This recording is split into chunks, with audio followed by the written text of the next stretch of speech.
அந்த காக்ரோச்னா வீடுகளுக்கு தான் ரொம்ப தொந்தரவா இருக்கும். ஆனா இப்போ வந்து இந்தியாவுக்கே மிகப்பெரிய ஒரு அச்சுறுத்தலா மாறி இருக்கு அப்படின்ற போல பலரும் பேசுவதை நம்மளால பார்க்க முடியுது. அது என்ன சார் காக்ரோச் ஜனதா பார்ட்டி இது எப்படி தோன்றுச்சு? இப்போ வளர்ச்சி காக்ரோச்சா இருந்தா ஜனதாவா இருக்க முடியாது. அந்த அடிப்படை புரிதலே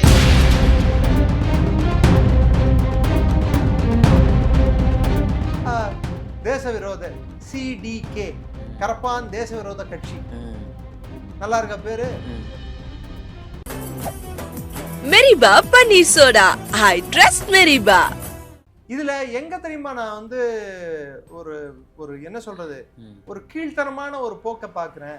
இந்திய எதிர்கட்சிகள் அவங்க பண்ண வேண்டிய அரசியலை, அவங்க எழுப்ப வேண்டிய கேள்விகளை, அவங்க பண்ண வேண்டிய ஒரு அதாவது ஆர்ப்பாட்டங்களை இது மாதிரி வெளிநாட்டுல இருந்து வரக்கூடிய அந்நிய கைக்கூலிகளுக்கு அவங்க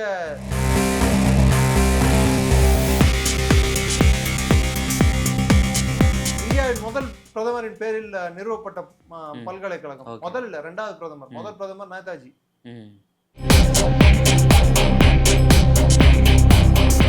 அமெரிக்காவை பத்தி நம்ம சொல்லவே தேவையில்லை. ஆனா இந்தியா கூட வியாபாரம் வேணும். ஆனா இந்திய இறையாண்மையை மாத்திரம் அவங்க என்னைக்கும் மதிச்சதில்லை. சீர்குலை. இந்தியாவில் ஒரு அதாவது வலுவிழந்த அரசுகள் இருந்தால் அவங்களுக்கு நன்மை. வலுவான ஒரு அரசு, நிலையான ஒரு தலைமை இருந்தால் அவர்களுக்கு கெடுதல். ரிஃப்ளெக்ட் நேயர்களுக்கு வணக்கம். இன்று நாம் சந்திக்க இருக்கக்கூடிய சிறப்பு விருந்தினர் டிஃபென்ஸ் எக்ஸ்பர்ட் டாக்டர் நிரஞ்சன் அவர்கள். சார் வணக்கம். சார் வணக்கம். Jain sir. Sir cockroach Janata party சமீப காலமாக இந்தியாவில் ரொம்ப பரபரப்பாக பேசப்பட்டு வருது. பொதுவாக அந்த காக்ரோச்னா வீடுகளுக்கு தான் ரொம்ப தொந்தரவாக இருக்கும். ஆனால் இப்போ வந்து இந்தியாவுக்கே மிகப்பெரிய ஒரு அச்சுறுத்தலாக மாறி இருக்கு அப்படின்ற போல பலரும் பேசுவதை நம்மளால் பார்க்க முடியுது. அது என்ன சார் காக்ரோச் ஜனதா பார்ட்டி இது எப்படி தோன்றுச்சு? எப்படி பிலுன்னு எப்படி இந்த அளவுக்கு வளர்ச்சி? காக்ரோச்சா இருந்தா ஜனதாவா இருக்க முடியாது. அந்த அடிப்படை புரிதலே எல்லாம் என்கிட்ட கேள்வி கேட்டா எப்படி? ஜனதா என்னன்னா மக்கள். காக்ரோச் எப்படி மக்கள் ஆகும்? பேர்லயே முரண். காக்ரோச் அடிப்படையா எங்க இருந்து வந்த ஒரு பிராணின்னு பாத்தீங்கன்னா அமெரிக்கால இருந்து வந்த பிராணி. இந்தியாவுக்கு உட்பட்ட ஒரு பிராணி இல்ல. இந்த இன்செக்ட்னு சொல்லுவாங்களே, அது இந்தியால வந்த ஒரு இன்செக்ட் இல்ல, அமெரிக்காவில இருந்து வந்தது. அபிஜித் திப்கே எங்க இருந்து வந்தாரு? பாஸ்டன்ல இருந்து வந்தாரு. இந்த காக்ரோச் பார்ட்டியோட தலைவர் அதுவும் அமெரிக்கால இருந்து தான் வந்திருக்கு. அவர் ஆம் ஆத்மியில சோசியல் மீடியா ஒர்க் பண்ணாரு. சோஷியல் மீடியா விங்ல இருந்தாரு. ஆம் ஆத்மிக்கு ஃபண்ட் பண்ணதும் ஒரு காலத்துல அமெரிக்கா தான், சிஏஏ தான். CAA. Aravind கெஜ்ரிவாலுக்கு Raman Magsaysay award கொடுத்தது அவரோட இவர் மணிஷ் சிசோடியாக்கு ராமன் மேக்ஸேசே அவார்டு கொடுத்தது யாரு? பிலிப்பைன்ஸ் அரசாங்கம் கொடுக்குதுன்னு சொன்னா கூட அது சிஏஏ பின்புலம் இல்லாத வந்து யாருக்கும் இல்லாத நபர்கள் யாருக்கும் வந்து அந்த அவார்டை கொடுக்கறது இல்லை. அமெரிக்கா பின்புலம் இல்லாத நபர்களுக்கு அது கொடுக்கறது இல்லை. ஸோ அதுக்கு எப்பெல்லாம் ராமன் மேக்ஸேசே அவார்டு கொடுக்குறாங்களோ அதை நம்ம என்ன புரிஞ்சுக்கணும்னா அவங்களுக்கு ஏதோ ஒரு அமெரிக்க பின்புலம் இருக்கிறது, அமெரிக்காவோட சப்போர்ட் இருக்குதுன்னு சொல்லிட்டு நம்ம புரிஞ்சுக்கணும். ஒரு காலத்தை மதர் டெரிசா கொடுத்தாங்க. இப்போ மார்க்கோ ரூபியோ முதல்ல எங்க வந்து இறங்கினாரு? எங்க போய் முதல்ல போய் யாரை போய் பார்த்தாரு? யோசிங்க. எங்க போனாரு? Missionaries of charity. யார் தொடங்கினது? Mother Teresa. கல்கத்தால. ஆமா, சந்திச்சாருன்னு சொல்லியிருந்தீங்க. பின்ன so Ramon Magsaysay award mother டெரிசாக்கு வழங்கப்பட்டது. இங்க கூட சில பாடகர்கள் வந்து ரெகுலரா அமெரிக்கா டூர் போயிட்டு இருக்காங்க. அந்த அவார்டு வாங்கினவங்க நிறைய பேர் இருக்காங்க இது மாதிரி. ஸோ பண்ற கட்சியை வந்து அதுக்கு இன்னொரு பேர் நான் சொல்ல RSN சிங்னு சொல்லிட்டு முன்னாள் ஓய்வு பெற்ற ராணுவ அதிகாரி, பிளஸ் அவர் இந்தியாவோட உளவு அமைப்புகளையும் வேலை பார்த்திருக்காரு. அவரே வெளிப்படையா பல இன்டர்வியூல சொல்லியிருக்காரு. ஆப்புக்கு இன்னொரு பேர் வந்து அமெரிக்கன் ஏஜென்ட் பார்ட்டின்னு சொல்லி. அப்படி இல்லைன்னா இன்னைக்கு இந்த காக்ரோச் பார்ட்டி, இந்த கரப்பான் கட்சி,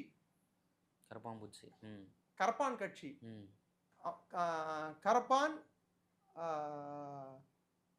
அதுக்கு என்ன சொல்லுவாங்க, சிஎஸ்கேவா, சென்னை சூப்பர் கிங்ஸ் மாதிரி. காக்ரோச் ஜனதா சொல்லக்கூடாது. சொல்லக்கூடாதுங்களா?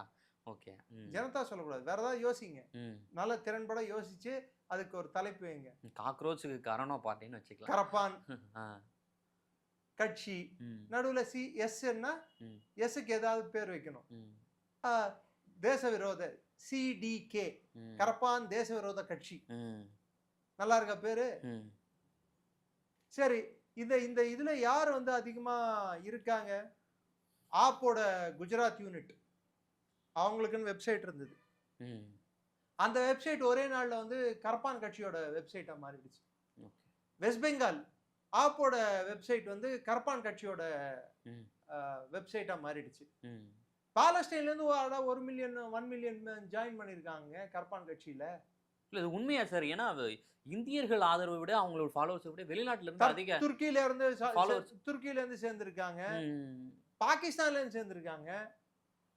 என்ன சார் வினோதமா இருக்கு, இங்க ஆரம்பிக்கிற கட்சியில இருந்து எப்படி அங்க இருந்து ஃபாலோவர்ஸ்? அதனாலதான் இந்தியால அவங்க ஜந்தர் மந்தர்ல ப்ரொடெஸ்ட் பண்ணா பண்ணிக்கோன்னு சொல்லி விட்டோம் நம்ம. ஏன்னா அவங்களோட ஆதரவாளர்கள் எல்லாம் வெளிநாட்டுல இருக்காங்க, இந்தியால இல்ல. இதுல எங்க தெரியுமா நான் வந்து ஒரு ஒரு என்ன சொல்றது, ஒரு கீழ்த்தரமான ஒரு போக்க பாக்குறேன். இந்திய எதிர்கட்சிகள் அவங்க பண்ண வேண்டிய அரசியலை, அவங்க எழுப்ப வேண்டிய கேள்விகளை, அவங்க பண்ண வேண்டிய ஒரு அதாவது ஆர்ப்பாட்டங்களை இது மாதிரி வெளிநாட்டுல இருந்து வரக்கூடிய அந்நிய கைக்கூலிகளுக்கு அவங்க அவுட் சோர்ஸ் பண்ணிட்டு உட்காந்துட்டு இருக்காங்க. நீ பண்ணிக்கோ அப்படின்னு சொல்லிட்டு. சரி, அதுக்கன்ட்டு இன்னொருத்தர் ஒரு எம்பி இருக்காரு லடாக்ல இருந்து, சோனம் வாங்சுக்னு சொல்லிட்டு. பல நாள் தேசிய பாதுகாப்பு சட்டத்துல கம்பி எண்ணிட்டு இருந்த நபர் வெளியே விட்டா என்ன பண்றாரு, இந்த காக்ரோச் பார்ட்டி கூட சேர்ந்துட்டு சவுண்ட் விட்டுட்டு இருக்காரு. இந்த பாராளுமன்றத்துல 2 தேச விரோத நபர்கள் வந்து தேசத்துக்கு எதிராக வேலையில் ஈடுபட்டதாக கருதப்பட்டு தேசிய பாதுகாப்பு சட்டத்தில் கைது செய்த நபர்கள் 2 பேர் எம்பிக்களா உட்காந்துட்டு இருக்காங்க. 2 பேரும் இந்தியாவின் முக்கியமான எல்லை பகுதிகளின் எம்பிக்கள். ஒன்னு அமிர்த்பால் சிங் பஞ்சாப்ல, வாரிஸ் பஞ்சாப் பார்ட்டியோட. இன்னொன்னு யாரு, சோனம் வாங்சுக் லடாக். இது மிகப்பெரிய கவலை அளிக்கக்கூடிய ஒரு விஷயம் தானே. அமிர்த்பால் இன்னும் அசாம்ல ஜெயில தான் இருக்காரு. அவர் எம்பியா இருக்கிறதுனால மரியாதை கொடுத்து பேச வேண்டியதா இருக்கு. தரக்குறைவா பேசக்கூடாது. ஏன்னா அவர் ஓட்டு போட்ட மக்களுக்கு மரியாதை கொடுத்தாங்கனால நம்ம கண்டிப்பா. அவர் சோனம் வாங்சுக்கும் ஓட்டு போட்ட மக்களுக்கு மரியாதை கொடுத்து, லடாக் மக்களுக்கு மரியாதை கொடுத்து, நான் அந்த மாதிரி அவரை அதாவது என்ன சொல்றது, ஒருமையில பேச முடியல. பட் ஆனா அவங்க செயல்கள் வந்து இந்த நாட்டுக்கு எதிராக இருப்பதால் பாகிஸ்தான்காரனை எப்படி திட்டணுமோ அப்படிதான் திட்டணும். ஏன் சார், இந்த சைடு இருக்கிற நாடு பாகிஸ்தான் வந்து தீவிரவாத நாடு, அந்த சைடு இருக்கிற நாடு ஊடுருவல்கார நாடு. இந்த ஊடுருவல்காரனும் தீவிரவாதத்தை உள்ள அனுப்புறவனும் 2 பேரும் ஒண்ணு சேர்ந்துட்டு உங்க கட்சியில சேர்றாங்கன்னா உங்க கட்சியோட கட்டமைப்பு என்ன? சரி, அதை விட்டுருங்க. அந்த கட்சியோட தலைவர்கள் யார்? ஸ்போக்ஸ் பர்சன், அதாவது செய்தி தொடர்பாளர்கள் இந்த பேசினவங்க யாரு? 3 பேர். ஒன்னு சௌரவ் தாஸ். யார் இந்த சௌரவ் தாஸ்? ஒமர் கலீதின் நண்பர். ஒமர் கலீத் யாரு? ஷாஹின்பாக் ப்ரொடெஸ்ட்ல இந்தியாவுக்கு எதிராக குரல் கொடுப்பின ஷர்ஜில் இமாமோட சேர்ந்துக்கிட்டு இந்தியாவுக்கு எதிரான போக்கை கடைபிடித்த ஒரு பிரிவினைவாத நபர். 30 வயசுக்கு மேலே ஆகியும் நான் மாணவன் சொல்லிட்டு இருக்காங்க. ஒரு ஒரு தேச துரோகத்துக்கே பேர் போன ஒரு பல்கலைக்கழகம் ஒண்ணு இருக்கு இந்தியால. என்ன சார் அது? டெல்லியில இருக்கு. இந்தியாவின் முதல் பிரதமரின் பேரில் நிறுவப்பட்ட பல்கலைக்கழகம். முதல் இல்ல, 2வது பிரதமர். முதல் பிரதமர் நேதாஜி. நேதாஜி தான் முதல் பிரதமர். ஆமா, ஏன்னா அண்டமான்ல சுதந்திர இந்திய கொடியை ஏற்றி இந்திய நிலப்பரப்பை, அண்டமான் இந்தியாவோட நிலப்பரப்பு தானே, அதை வெள்ளையர்களிலிருந்து விடுவித்து தனி அரசை நிறுவி தனி கரன்சி தனி ஸ்டாம்ப் எல்லாத்தையும் இஷ்யூ பண்ணது நேதாஜி தான். வெள்ளையர்களால் அவர்கள் விட்டு செல்லும் போது அவர்களும் திரு காந்தி அவர்களும் தேர்ந்தெடுக்கப்பட்ட நபர் தான் திரு நேரு. அப்படி பார்த்தா நேதாஜி தானே. நான் சொல்ல, திரு நரேந்திர மோடியை பாராளுமன்றத்தில் சொன்னாரு, இந்திய பிரதமர் சொன்னார். முதல் பிரதமர்னு எடுத்து பார்த்தா இந்திய நிலப்பரப்புல முதல்ல இந்திய கொடியை பறக்க விட்டு பிரதமர் என்ற அந்தஸ்தை பெற்ற நபர் யாருன்னு பாத்தீங்கன்னா திரு நேதாஜி அவர்கள் தான் அப்படின்னு சொல்லிட்டு. அதனால்தான் அவர் முதல் பிரதமர், இவர் 2வது பிரதமர். புரியுதுங்களா? இது நான் சொல்ல, மோடி சொன்ன விஷயத்தை தான் நான் வழிமொழிகிறேன். ஓகே சார், ஓகே, நல்லா புரிஞ்சுக்கோங்க. சோ இப்போ இந்த பார்ட்டில இருக்கிற நபர்கள் யாரு? நான் சொன்ன மாதிரி சௌரவ் தாஸ் உமர் கலீதோட நண்பன். உமர் கலீதோட பேக்ரவுண்ட் என்னன்னு எடுத்து பார்த்தீங்கன்னா, காஷ்மீர் பிரிவினைவாதத்தில இருந்து தனிநாடு கோரிக்கையில இருந்து எல்லாமே முன்வைத்த நபர். இன்னைக்கும் வந்து சுப்ரீம் கோர்ட்டால் பெயில் நிராகரிக்கப்பட்ட நபர். கம்பி எண்ணிட்டு இருக்கான் தேசிய பாதுகாப்பு சட்டத்துல. மற்றும் ட்ரீசன். இந்தியாவில் வந்து ராஜ துரோகம் இல்லை, தேச துரோகம் உண்டு ம். புது சட்டப்படி. பழைய சட்டத்தில் செடிஷன் இருந்தது. ம். செடிஷன் என்பது வந்து ராஜ துரோகம். மன்னருக்கு எதிராக துரோகம் செய்தால் அது ராஜ துரோகம் என்ற அர்த்தம். நாட்டுக்கு எதிராக துரோகம் செய்தால், நாட்டின் இறையாண்மைக்கு எதிராக பங்கம் விளைவிக்கும் வேலைகள் செய்தால் அது பேர் தேச துரோகம் என்ற அர்த்தம். ம். இந்தியா வந்து மன்னராட்சி இல்லாததால் செடிஷன் உள்ளாது. செடிஷன் என்ற இதை எடுத்துட்டாங்க. ஆனா ட்ரீசன் இருக்கு. ம். ட்ரீசன் என்பது வந்து நாட்டுக்கு எதிராக செய்வது, ம். நம் அரசியல் சாசன சட்டத்துக்கு எதிராக செய்வது, நம் இறையாண்மைக்கு எதிராக செயல்படுவது. அந்த சார்ஜ் தான் இப்போ துரை உள்ள உட்காந்துட்டு இருக்காரு, உமர் கலீத். அந்த உமர் கலீதுக்கு சப்போர்ட்டா போஸ்ட். அடுத்து என்ன போஸ்ட்? ராம் ஜென்ம பூமிக்கு எதிராக கருத்துக்கள் தெரிவித்தது. அடுத்து என்ன போஸ்ட்? காஷ்மீர் வந்து ஆக்சுவலா ஆர்டிகல் 370 நீக்கினது வந்து அதை பத்தி தீர்ப்பு சொல்ல வேண்டும் என்றால் இந்திய சுப்ரீம் கோர்ட்டுக்கு தார்மீக உரிமை இல்லை. இது பாகிஸ்தான் சுப்ரீம் கோர்ட் எடுக்க வேண்டிய ஒரு தீர்மானம். அவர்கள் கொடுக்க வேண்டிய தீர்ப்பை ஏன் இந்திய கோர்ட் கொடுத்ததுன்ட்டு போஸ்டே போட்டிருக்கான் அவனோட வலைதளத்துல, எக்ஸ் வலைதளத்துல. யாரு? சௌரவ் தாஸ். அவன் ஒரு ஷோ கால்டு இந்த காக்ரோச் கட்சியின் செய்தி தொடர்பாளர். அடுத்து தஹியா, விஜேதா தஹியா என்னும் பேர். ஜெர்மன் ஷெப்பர்ட் ஒன்று இருக்கு, ஜெர்மனில இருந்து ஆப்புக்காக கூவிட்டு இருக்கோம், கத்திட்டு இருக்கோம், பவ் பவ் அப்படின்ட்டு. அது பேரு நார்த் இந்தியா மீடியாலெல்லாம் அது பேரு ஜெர்மன் ஷெப்பர்டுன்ட்டு தான் கூப்பிடுவாங்க. இந்தியாவில் வந்து அவன் எதுவும் பேச மாட்டான் இந்தியாவை பற்றி. பாகிஸ்தானுக்கு சப்போர்ட்டாக ஆப்ரேஷன் சிந்தூர் அப்போ போஸ்ட் எல்லாம் போட்டிருக்கான். நிஜமாக பாகிஸ்தான் இந்தியா அடிக்கவே இல்லை, சிஜிஎஃப்எக்ஸையும் ஏஐ யூஸ் பண்ணி. ஏண்டா பாகிஸ்தான்காரன் ஒத்துக்கிட்டா கூட நீ ஒத்துக்காட்டி நான் என்னடா பண்ண முடியும்? துரு ராத்தி என்று பேர். துரு ராத்தியோட கண்டென்ட் கிரியேட்டர் இந்த விஜேதா தஹியா. துரு ராத்தி யாரோட சப்போர்டரு? ஆப்போட சப்போர்டரு. கரெக்டா? பிரிவினைவாத சப்போர்டரு. நாட்டுக்கு எதிரான கருத்துக்களை ஜெர்மனியிலிருந்து எடுத்து வைக்கும் ஒரு நபர். நெக்ஸ்ட் யாரு? நெக்ஸ்ட் இருக்கிற நபர் பேர் வந்து ஆசுதோஷ் ரங்கா. உண்மையிலேயே ஆசுதோஷ் ரங்கா ஆப்போட செய்தி தொடர்பாளராக இருந்தார். நீங்க வந்து யூடியூப் வீடியோஸை செக் பண்ணீங்கன்னா Ashutosh Ranga app spokes person போட்டீங்கன்னா வந்துடும். ஏன் இந்த அபிஜித் தீப்கே சோஷியல் மீடியா விங்ல ஆப்புக்கு வேலை பார்த்தவன் தானே. ஸோ ஆப் என்ற கட்சி சோபிக்கவில்லை. ஆப் என்ற கட்சிக்கு வந்து மக்கள் ஆதரவு இப்பொழுது அந்த அளவுக்கு இல்லை என்ற ஒரே காரணத்தினால் நாட்டில் அமளி விளைவிக்க வேண்டும், நாட்டில் பிரச்சனை உருவாக்க வேண்டும் என்ற ஒரு காரணத்தினால் ஏற்படுத்தப்பட்டதுதான். அதுவும் அவங்க தேடிட்டு இருந்தாங்க இதுக்கு முன்னாடி என்விரான்மெண்டல் இஷ்யூஸ், அதாவது சுற்றுச்சூழல் சார்ந்த. இந்த டெல்லியில பொல்யூஷன் அதிகமாயிடுச்சு, சுவாசிக்க முடியாத அளவுக்கு பிரச்சனை இருக்கு அப்படின்னு சொல்லிட்டு இருக்கும்போது ரோடுக்கு வந்து ஆசாதி ஆசாதி எல்லாத்துக்கும். எதுக்கு ஆசாதின்னு தெரியல. காலைல அவங்க காலை கடன் முடிக்கலன்னா கூட அது கூட ஆசாதி ஆசாதின்னு கத்துவானுங்க போல இருக்கு. அது மாதிரி கூட்டம் இந்த கூட்டம். இதுவே ஒரு பொழப்பு ஒரு குறிப்பிட்ட சில கூட்டங்களுக்கு. இவர்கள் எல்லாருக்குமே வந்து இந்த வெளிநாட்டு பணம், வெளிநாட்டு சக்திகள். அமெரிக்கா போன தேர்தல் மற்றும் அமெரிக்காவும் சரி ஜெர்மனியும் சரி, ஏன் இந்த பர்டிகுலர் இந்த அஜிடேஷனை வந்து முதல் நாள் கவர் பண்ணதுல போலீஸ் இருந்தாங்க, வெளிநாட்டு மீடியா நிறுவனங்கள் இருந்தது. அல் ஜசீரா, DW ஜெர்மனியோட சேனலு, பிரெஞ்சு சேனலு, பிபிசி. ஏண்டா உன் நாட்டுல குரூமிங் கேங்ஸோட பிரச்சனை பெருசா இருக்கு, உன் நாட்டுல 1008 பிரச்சனை ஓடிட்டு இருக்கு. உன் நாட்டு பிரச்சனை கீர் ஸ்டாமரை வந்து பிரதமரா தொடரணுமா தொடர வேணாமான்ற ஒரு சர்ச்சை எழுந்திருக்கு பிரிட்டன்ல. அதை பத்தி இந்தியன் மீடியா வந்து இவ்வளவு தூரம் வந்து போயிட்டு கவர் பண்ணிட்டா போட்டுட்டு இருக்கோம் நாங்க. நீ உன்னை துரத்தி அடிச்சு 75 வருஷம் மேல ஆயிடுச்சு, இன்னும் ஏன் உனக்கு இங்க மூக்கு நுழைக்கிற வேலை?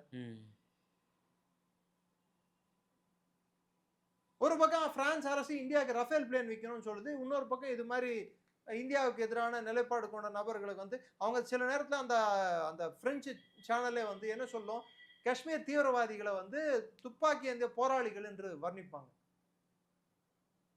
DW சேனல் வந்து காஷ்மீரை சர்ச்சைக்குரிய பகுதின்னு சொல்லும். அமெரிக்காவை பத்தி நம்ம சொல்லவே தேவையில்லை. ஆனா இந்தியா கூட வியாபாரம் வேணும், ஆனா இந்திய இறையாண்மையை மாத்திரம் அவங்க என்னைக்கும் மதிச்சதில்லை. சீர்குலைக்கும். இந்தியாவில் ஒரு அதாவது வலுவிழந்த அரசுகள் இருந்தால் அவங்களுக்கு நன்மை. வலுவான ஒரு அரசு, நிலையான ஒரு தலைமை இருந்தால் அவர்களுக்கு கெடுதல். ஏன்னா இன்னைக்கு உலக பொருளாதாரம் வந்து 0.8%, 0.3%, 1%, 1.5% வளர்ந்துட்டு இருக்கிற சூழ்நிலையில ஐரோப்பா உட்பட இந்தியா மாத்திரம்தான் 6.8% வளர்ந்துட்டு இருக்கு. போரும் ஒரு பக்கம் போர் நடக்க போன இந்த கடந்த 3 மாதங்களுக்கான இண்டெக்ஸ் வந்திருக்கு, பர்ஃபார்மன்ஸ் இண்டெக்ஸ், அதாவது ஃபேக்டரி மேனுஃபேக்சரிங் இண்டெக்ஸ், எவ்வளவு உற்பத்தி ஆயிருக்குன்னு சொல்லி பார்த்தா அதுக்கு முன்னாடி இருந்த குவார்டரோட இந்த குவார்டர் அதிகமாயிருக்கு.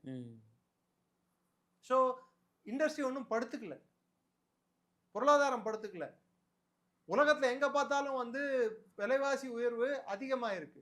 அதுக்குன்ட்டு இந்தியாவில் எல்லாமே வந்து சரியா இருக்கு, எல்லாமே வந்து கரெக்டா நடந்துட்டு இருக்குன்னு நான் சொல்லல. இங்கேயும் விலைவாசி ஏறி இருக்கு. பெட்ரோல் விலை கிட்டத்தட்ட நம்மளுக்கு 5 ரூபாயில இருந்து 6 ரூபா வரைக்கும் ஏறி இருக்கு. 5 ரூபா ஏறி இருக்கு. தமிழ்நாடு பொறுத்த வரைக்கும் நான் பார்த்தது 101 சொச்சம் கிட்ட 101 கிட்ட இருந்தது. இன்னைக்கு 106 இல்ல 107 இருக்கு. 6 ரூபா எழுந்திருக்கு. இதே அமெரிக்காலேயே இன்னைக்கு அமெரிக்க நாணயத்தோட இந்திய நாணயத்தை கம்பேர் பண்ணா இன்னைக்கு கிட்டத்தட்ட 99 ரூபா வருது. இந்தியாவோட நாணயம் 95 ரூபா 96 ரூபா வருது. அப்படியே நம்ம $1 பெட்ரோல் போட்டுட்டு இருக்கோம், 1 லிட்டரு.